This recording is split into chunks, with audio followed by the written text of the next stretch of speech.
નમસ્કાર વિદ્યાર્થી મિત્રો, ધોરણ 9 અને 10 સબ્જેક્ટ ઇંગ્લિશ ગ્રામરનો આગળનો જે ટૉપિક છે ફ્રેમિંગ ક્વેશ્ચન્સ આજે આપણે શીખવા જઈ રહ્યા છીએ.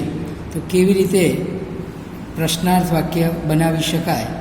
મિત્રો, ધોરણ 9 અને 10 બંનેની અંદર આ ટૉપિક અગત્યનો છે.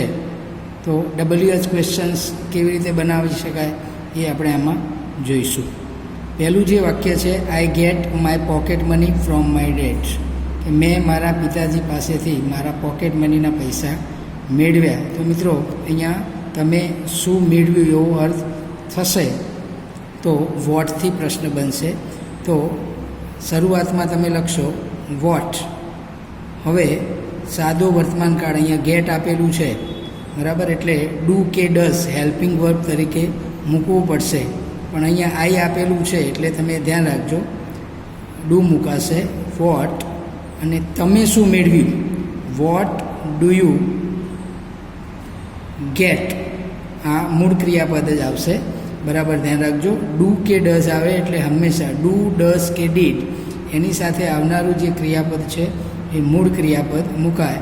What do you get from, અહીંયા માય આપેલું છે પણ યોર આવશે, તમારા પિતાજી પાસે, ફ્રોમ યોર ડેડ. એટલે પહેલું જે વાક્ય છે what do you get from your dad, જવાબ મળશે માય પોકેટ મની. બીજું જે સેન્ટેન્સ છે, સી કોપીઝ ધ સ્ટોરી, કે તેણીએ વાર્તાની નકલ કરી. તો અહીંયા બરાબર ધ્યાન રાખો, સી કોપીઝ ધ સ્ટોરી, તેણે શું નકલ કરી, તો વોટ. વાક્ય જે છે એ અહીંયા સાદો વર્તમાન કાળ છે. તો અહીંયા હી સી ઇટની સાથે જેમ ક્રિયાપદને એસ કે ઈએસ લાગે તો એની સાથે હેલ્પિંગ વર્બ તરીકે ડઝ મુકાશે. વોટ ડઝ સી કરતાં અહીંયા મુકાશે હેલ્પિંગ વર્બ તરીકે ડઝ.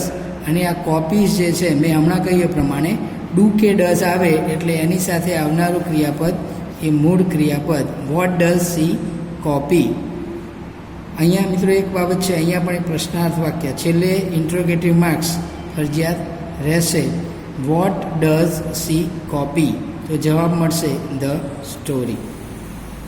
ત્યાર પછીનું જે વાક્ય છે, he wrote lots of stories for her, કે તેણી માટે ઘણી બધી વાર્તાઓ લખી. તો તેણે તેણી માટે શું લખ્યું, લોટ્સ ઓફ સ્ટોરીઝ.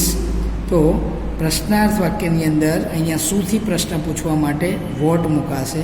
હવે ધ્યાન રાખજો, વાક્ય જે છે પાસ્ટ ટેન્સનું છે એટલે તમારે હેલ્પિંગ વર્બ તરીકે ડીડ મુકાશે. વોટ ડીડ હી, સબ્જેક્ટ જે છે એ અહીંયા હી મુકાશે. રોટનું મૂળ ક્રિયાપદ રાઇટ.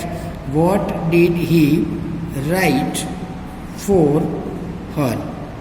જે અંડરલાઇન પાર્ટ છે એ આપણે લખતા નથી, છેલ્લે interrogative marks.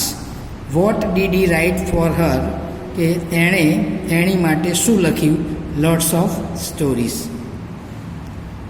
Hiren made a big mistake, કે હિરેને મોટી ભૂલ કરી.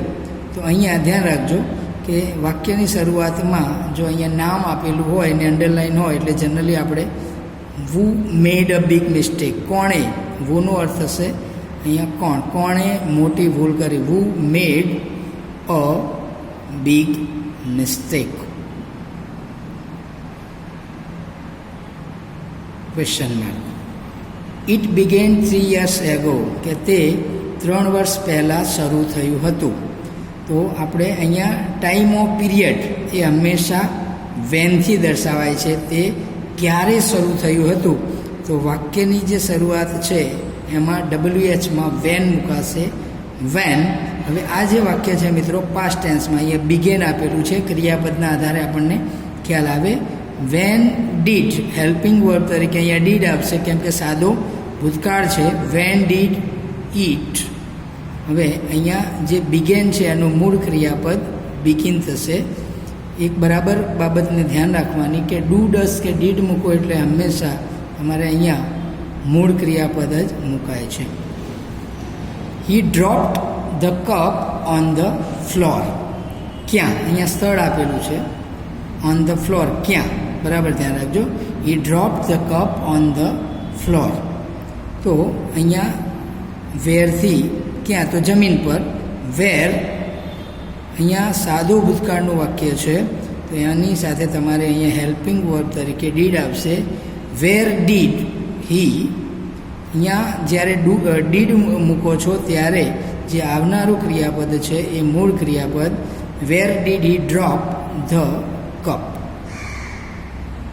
છેલ્લે પ્રશ્નાચિહ્ન. The lesson passed quickly. કે પાઠ ઝડપથી પૂરો થયો. તો પાઠ કેવી રીતે પૂરો થયો? તો અહીંયા મિત્રો ક્વિકલી કોઈ પણ એડવર્બ આપેલું હોય એટલે જનરલી કેવી રીતે, તો હાઉ ડીડ.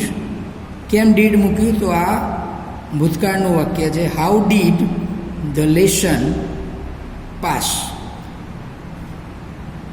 PASS. બરાબર ધ્યાન રાખજો. સાદો ભૂતકાળ હોય તો ડીડ આવે.